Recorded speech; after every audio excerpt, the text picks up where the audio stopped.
Sir क्या कहेंगे?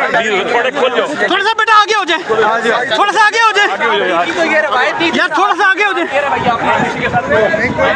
आप लोग धिक्के पे धिक्का मारे, एक दिन आप लोग सही आराम से, लेकिन आपने तो मुनिस भाई ये रवायत नहीं थी सर, लेकिन सर आप रुक के बात भी नहीं करते, आप धिक्के मारे तमाम सवाल।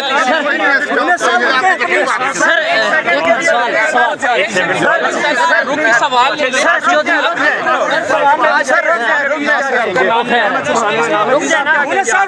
ले ले प्लीज।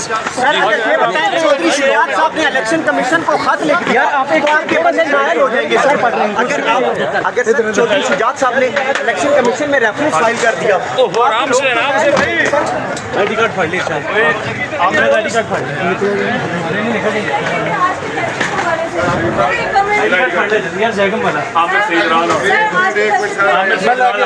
ये ले ले मेरा, ये मेरा आमिर राम का, आमिर राम को दे दे।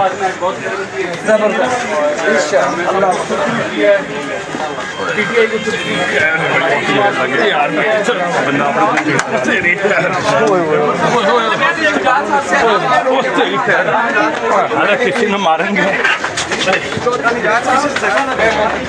जाके मिलेंगे और